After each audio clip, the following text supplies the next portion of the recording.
En un pequeño y olvidado pueblo llamado San Marón, encajonado entre montañas eternamente cubiertas por una niebla viscosa y antigua, el tiempo parecía haberse detenido. Las casas de piedra se alineaban como tumbas a lo largo de senderos empedrados, y el silencio era tan espeso como el aire mismo. Nadie reía, nadie cantaba. Los días se deslizaban con una parsimonia enfermiza, arrastrando consigo un recuerdo que ningún habitante lograba arrancarse del alma: la desaparición de 7 jóvenes 40 años atrás en unas ruinas prohibidas, ocultas entre los árboles retorcidos del bosque norte. Desde aquel día, San Marón vivía en una suerte de letargo espectral. La niebla, antes una molestia inofensiva, se había vuelto opresiva, viva, con voluntad propia. Se hablaba en voz baja de sombras que susurraban nombres, de luces que danzaban sin fuente visible, de risas infantiles quebradas por llantos lejanos. El pueblo envejecía, consumido por el miedo, mientras la historia se repetía en murmullos y pesadillas. Fue entonces cuando Clara llegó. Joven, de ojos inquisitivos y mente insaciable, Clara estudiaba arqueología en la ciudad. Había crecido lejos de San Marón, pero sus raíces, aunque enterradas, nunca habían muerto del todo. Un día, en el rincón más polvoriento de una biblioteca olvidada, encontró un diario encuadernado en cuero raído. El nombre del autor se había desvanecido casi por completo, excepto por una palabra escrita con trazo tembloroso: Andrés. A medida que leía, Clara sintió cómo algo oscuro se entretejía entre las palabras. Andrés hablaba de formas que observan y de la voz bajo la tierra. El último pasaje era un garabato casi ilegible. No es un dios. Es algo más viejo que el lenguaje mismo. Aquel hallazgo fue una llamada, una condena disfrazada de curiosidad. Cuando Clara llegó a San Marón, lo primero que sintió fue el frío. No era un frío común, sino uno que le calaba los huesos, como si el pueblo la rechazara de inmediato. Los habitantes la miraban con una mezcla de lástima y temor. Los niños se escondían y los ancianos se persignaban en silencio. Una mujer de voz cascada se le acercó en la plaza, le tomó la mano con dedos rígidos como ramas secas y le dijo: «No vayas, la niebla recuerda». Esa noche, mientras leía el diario bajo la escasa luz de una vela, Clara escuchó un lamento. No parecía provenir de la calle, ni de la montaña. Venía de dentro de la niebla, que lamía la ventana como si quisiera entrar. El lamento decía su nombre. Al amanecer, Clara partió hacia las ruinas, armada solo con su linterna, una brújula antigua y el diario de Andrés. El bosque la recibió sin un solo canto de pájaro. La niebla, espesa como leche podrida, la envolvía. A cada paso, los árboles parecían cerrar filas tras ella. El silencio se rompía solo por crujidos lejanos, como si alguien o algo la siguiera. Al llegar a las ruinas, un escalofrío le recorrió la espina dorsal. El lugar estaba cubierto de símbolos tallados que no pertenecían a ninguna civilización conocida. En el centro, un altar negro como carbón parecía respirar. El diario tembló en sus manos. Andrés había escrito sobre la voz que duerme y la ofrenda necesaria para abrir los ojos del velo. Clara comprendió entonces: aquellos jóvenes no se habían perdido, habían sido ofrecidos. La niebla se arremolinó a su alrededor como si respondiera al altar.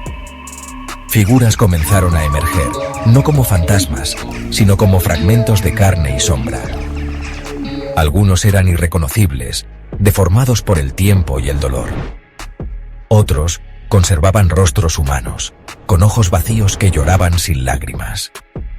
Clara cayó de rodillas al ver a Andrés, su boca abierta en un grito eterno, sin sonido, sin descanso. «¡Ayúdame!», gritó una voz en su mente, y no fue una súplica, fue una orden. La niebla rugió como una fiera, y el suelo vibró bajo el altar. Clara comprendió que aquello que habitaba en las ruinas no era un dios antiguo. Era algo anterior a los dioses. Un hambre sin rostro que utilizaba la niebla como velo y los recuerdos como cadenas. El diario no era una guía, era una advertencia escrita por un alma que nunca escapó. Clara escarbó en su mente, buscando el pasaje donde Andrés hablaba del rito del umbral, una serie de símbolos y palabras diseñados no para invocar, sino para sellar. Con manos temblorosas, dibujó un glifo en el suelo con una mezcla de sal, ceniza y sangre. La suya, cortada del brazo sin pensarlo.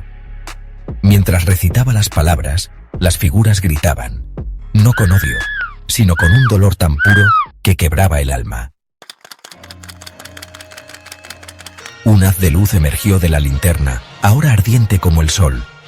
Tocó el símbolo y lo hizo brillar con una intensidad cegadora. Las sombras se detuvieron. El altar tembló. Algo profundo bajo la tierra rugió, no de rabia, sino de hambre insatisfecha.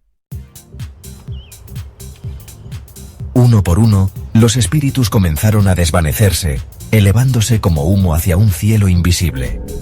Andrés fue el último. Sus ojos se posaron en Clara y por primera vez en 40 años sonrió.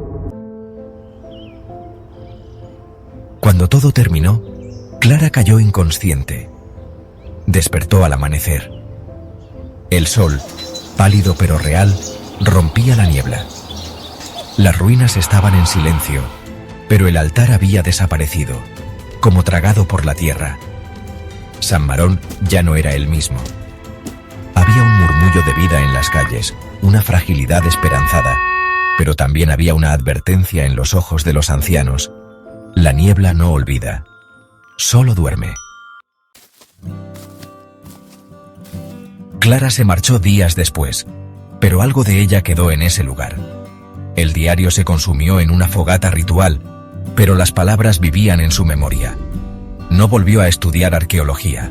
Se dedicó a investigar lo oculto, lo ancestral, lo que permanece agazapado en la bruma del mundo. Y en San Marón, cada vez que la niebla comienza a regresar, hay quienes dicen que escuchan una voz femenina en la espesura. No una súplica, no una advertencia. Habían pasado 6 años desde la noche en que Clara selló el altar en las ruinas y liberó a las almas atrapadas por la niebla. San Marón había comenzado a sanar. Las flores volvían a brotar entre los muros musgosos, y algunos decían que hasta el canto de los pájaros había regresado, aunque débil, como si la naturaleza aún dudara. Pero algo en el aire seguía siendo erróneo, como si el suelo mismo respirara muy lentamente, esperando. Clara, ahora convertida en una erudita del ocultismo, vivía lejos del pueblo, aislada en una cabaña construida al borde de un lago negro como tinta. Nunca había vuelto a San Marón. O eso creían. En secreto, Clara soñaba con la niebla. No con el pasado, sino con el futuro. Sueños donde se veía caminando sin ojos por un mundo sepultado en silencio, mientras rostros sin piel le murmuraban cosas en lenguas que aún no existían. Cada vez que despertaba, el espejo frente a su cama tenía una palabra escrita en vaho. Aunque el cristal no estaba empañado, regresa. Una noche, recibió una carta. No tenía remitente ni fecha. Solo una frase escrita con tinta roja. El altar ha despertado. Y no está solo. Clara supo que no tenía elección. Regresó a San Marón bajo una luna sangrienta. Al llegar no encontró pueblo. Las casas estaban cubiertas por hiedra negra. Las ventanas tapiadas desde dentro. Nadie respondía. Nadie caminaba. Todo estaba cubierto por una niebla más densa que la que recordaba. Pero no era niebla. Era algo más denso, más antiguo. Era un cuerpo. Y entonces lo oyó. No un lamento esta vez, sino un canto. canto bajo, gutural, como el murmullo de una garganta que jamás fue humana. Siguiendo el sonido, llegó al corazón del pueblo. La plaza central estaba abierta como una herida, y en el centro, donde antes hubo un pozo, ahora había un hueco sin fondo del que brotaba la niebla. Alrededor, cuerpos sin vida, petrificados en poses de horror, con las bocas abiertas y vacías, no estaban muertos, estaban detenidos, congelados en un momento eterno, atrapados entre el tiempo y algo más. Y entonces lo vio. El altar había regresado. No como antes.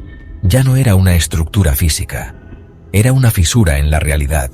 Un borde desgarrado por donde algo al otro lado se asomaba. No tenía forma, pero sí presencia. Clara sintió que sus pensamientos eran devorados al mirarlo. Su sangre se agitaba, como si recordara a ese ser. Del hueco emergió una figura, Andrés, pero no el mismo. Su rostro estaba intacto, demasiado intacto, como una máscara reconstruida con cera. Sus ojos brillaban con luz negra. ¿Me ayudaste o me ofreciste?, dijo con voz doble, como si dos conciencias habitaran en él. Clara no respondió. El diario se había quemado, pero las palabras seguían impresas en su carne.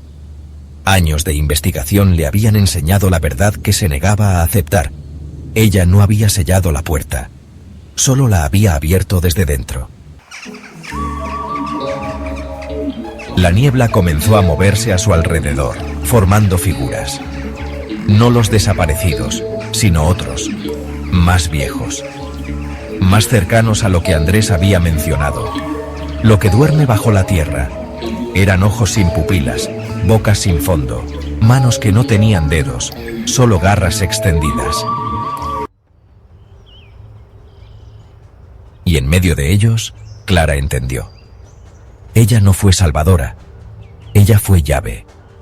El diario había sido puesto para ella. No fue un hallazgo, fue un anzuelo. San Marón no era solo un pueblo maldito, era un umbral sellado con sacrificios humanos. Los jóvenes no desaparecieron. Fueron ofrecidos para contener lo que venía, y ahora con el ciclo roto, la contención había fallado. Clara cayó de rodillas frente al altar, no en súplica, sino en aceptación. Porque lo que vivía bajo la niebla no era ajeno a ella. Había estado en su sangre desde antes de su nacimiento. Sus sueños, su obsesión, sus visiones no eran advertencias, eran recuerdos. La niebla la envolvió.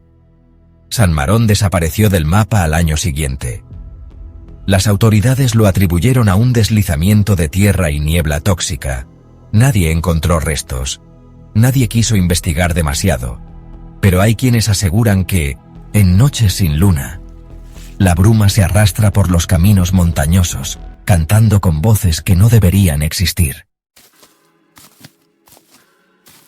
Y en el centro de esa niebla, una figura femenina camina con los ojos cerrados y los labios susurrando en una lengua que retuerce los árboles.